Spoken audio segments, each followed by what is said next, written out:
Do you want to combine calisthenics and weight training but aren't sure how to balance them? Choosing the right exercises, designing a workout split, and still making progress can feel overwhelming. In this video, I'll share the best ways to mix bodyweight exercises with gym lifts so you can build the muscle and strength you're after. Sup guys, Daniel Vadnal here for Fitness FAQs. I believe combining calisthenics and weights is the superior way to train, better than doing any one in isolation.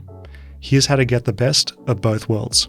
Method 1. Calisthenics for compounds and weights for isolation exercises. If your goal is bodyweight strength with aesthetics, this hybrid method is perfect. For example, on an upper body day, you'd be doing pull-ups, dips, inverted rows, push-ups, biceps curls, tricep extensions, and lateral raises. Why does it work so well? Starting with calisthenics makes you better at calisthenics. Being able to overcome gravity, building up that pound for pound relative strength, and unlocking these advanced skills is highly addictive. Training for performance is great because it keeps your training objective, so you're motivated to keep progressing. Starting with calisthenics is a smart idea because you can put all your energy in at the beginning when you're most fresh. What's the drawback? Calisthenics alone won't give you that bodybuilder type of physique that most of you watching want. This is why the workout shifts to more isolation-based weightlifting exercises. Exercises like curls, extensions, and lateral raises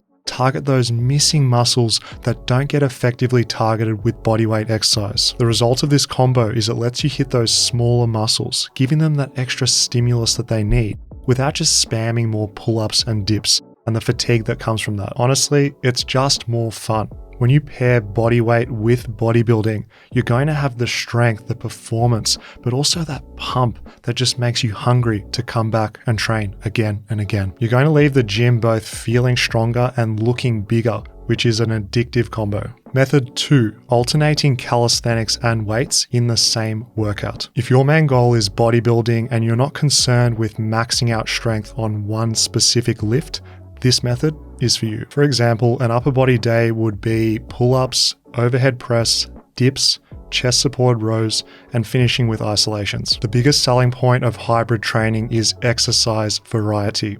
We all know the main movement patterns for the upper body: vertical pull, vertical push, horizontal pull, horizontal push. Here's the freeing part. You can plug in any calisthenics or weightlifting exercise into each of those categories and still build muscle. With a vertical pull, you can do pull-ups or lat pull-downs. With a vertical push, you can do pike push-ups or overhead press. With a horizontal pull, you can do front lever rows or barbell rows. And horizontal push, push-ups or bench press. This flexibility means that you're never stuck with any one exercise. You can change this based on your training environment or your goals. Whether you're in a fully equipped gym or you've got a minimalist home workout setup, this method works. Because the movement pattern stays the same, but the exercise changes, you'll keep hitting your muscles hard, but you won't get burnt out from doing the same thing again and again. From a bodybuilding standpoint, your major upper body muscles in the arms, the shoulders, the chest, as well as the back, they need around 10 to 20 hard sets per week. You can accomplish this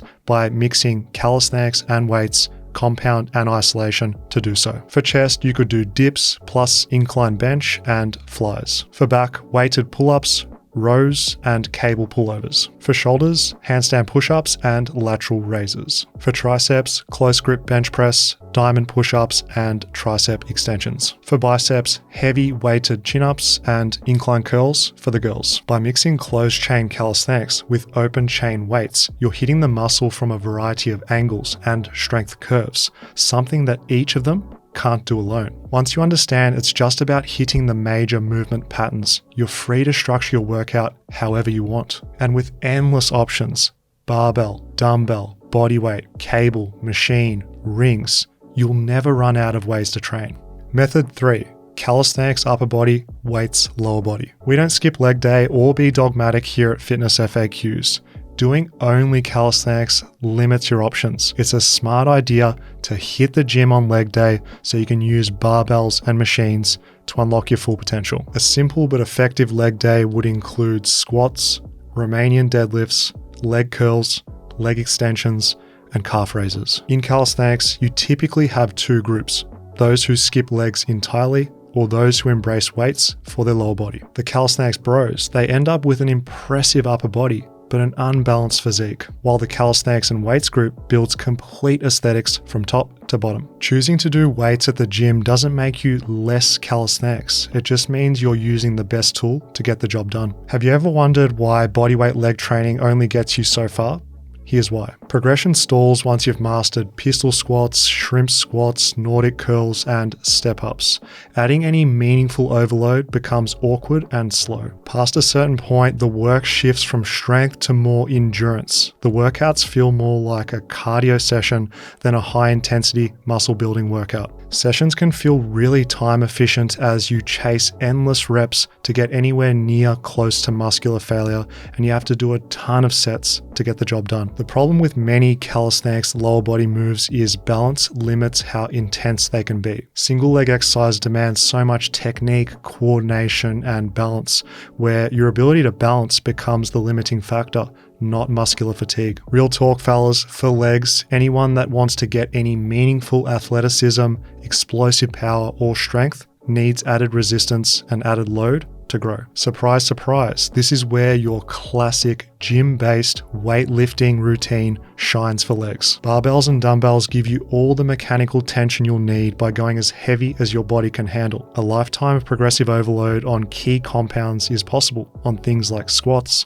deadlifts, and lunges. Machines then let you isolate muscles that are difficult to do so with calisthenics alone.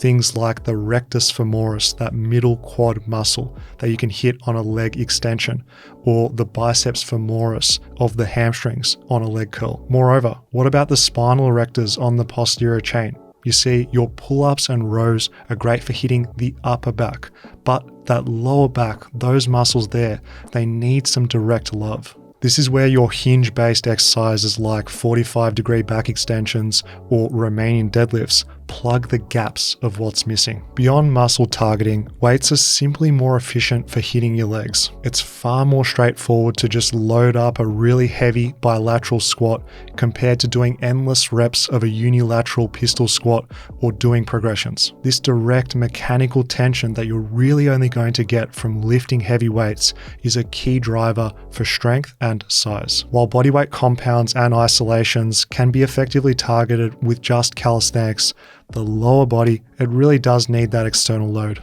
Basically, if you want your lower body to match that of an advanced upper body, which you get from calisthenics, skipping legs with weights leaves too much untapped potential. If you like the idea of mixing calisthenics and weights, I've already built the workouts for you.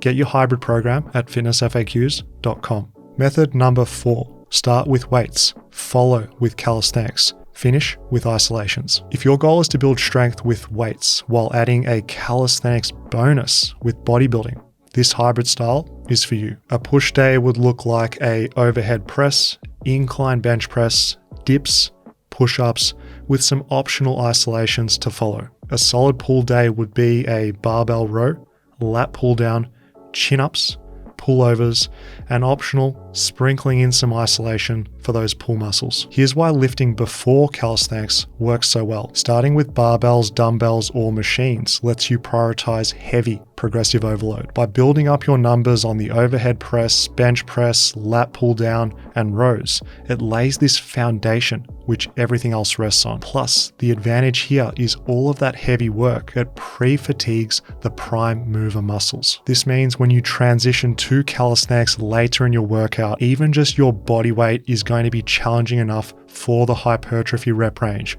without you having to use advanced progressions or adding on a weight vest or dip belt. The result? Bodyweight exercises stay highly effective while sparing your joints from the stress of heavy weighted calisthenics all the time. It's really humbling but also effective. When you're doing just bodyweight push-ups at the end of a push day or some inverted rows at the end of a back day, you're going to be fatigued after just a handful of reps and you're going to feel like a bodyweight beginner all over again. For my strong fellas who are doing 2-3 plates on their weighted pull-ups and their weighted dips, starting with weights and then finishing with the calisthenics is going to give you a huge stimulus without having to go heavy. For those of you that struggle to feel your back working on pull-ups, by doing your weights first, activating up your back, your lats, it's more likely that you're going to feel them on pull-ups because your nervous system has been primed. The takeaway, this method is perfect if you want to push big numbers on those major lifts at the gym, add in some calisthenics for bodybuilding, and sprinkle on those final touches on your physique with isolation. Method 5, calisthenics only workouts and weights only workouts in the same week. This is often called concurrent periodization. You're training calisthenics and also weights, developing both qualities, but on separate days. For example, you might hit a calisthenics upper workout on Monday, weights lower on Tuesday. You take a rest day, as you should, and then you hit a weights upper workout on Thursday, so on and so forth. Separating your calisthenics and lifting days reduces fatigue overlap. This is really helpful for recovery as well as adaptation. Your nervous system and joints are getting a break. This way you can push hard on one without it draining the other. Each session has a clear identity. You've got a calisthenics day and you've got a weights day. That's the disadvantage of mixing it up as described in the previous method. It can sometimes feel like you're being spread too thin. This structure, calisthenics workout, weights workout, allows you to give your full focus, energy, as well as time to one thing, chill, and then do the other. Method 6, calisthenics priority for a few months, weights priority for a few months. With block periodization, you dedicate an entire block, which is typically around 6 to 12 weeks, to just one discipline. For example, you might spend a few months going all in on calisthenics, front levers, planches, muscle ups, your weighted calisthenics, just in your workout routine. During this phase, you either drop weightlifting entirely or you have just a small amount for muscle building maintenance so that it doesn't disturb recovery. When that block ends, you can switch gears to a purely weightlifting workout where you turn on your meathead mindset. You're a bodybuilder, you're just hoisting heavy iron, bench press, overhead press, barbell rows. That is your main focus. Calisthenics can either be skipped entirely or kept to a really small dose, such as a few sets in a warm-up or on a rest day, just to keep the movements familiar. This approach is the most straightforward because you just apply general gym weightlifting principles to that style of workouts, and then you apply your calisthenics style of programming when you're doing bodyweight training. The trade-off of block periodization is that when you switch back to the other style of training, your technique and the movements, they're going to feel a little bit awkward. So expect 2 to 3 sessions to reacclimate and refine your motor patterns. All right. Why should you combine calisthenics and weights? Hybrid level athleticism. You're going to get the bodyweight mastery of calisthenics and the raw strength from lifting. Become a jack of all trades, master of none. By doing the minimum effective dose of both, you're going to become well-rounded. Complete muscle aesthetics, including areas that calisthenics alone can't hit.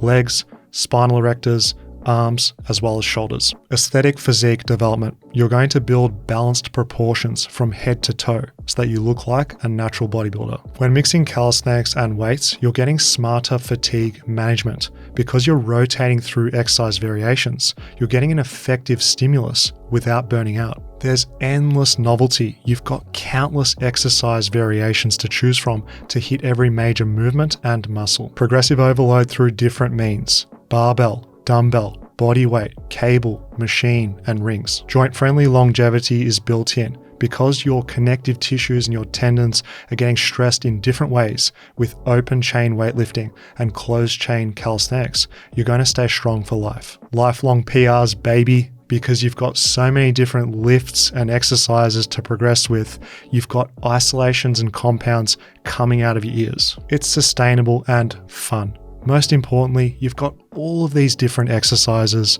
It makes you motivated and keen to attack your workouts. Honestly, calisthenics and weights at the gym is the GOAT. Give it a go and you'll be shocked at how your body performs and looks.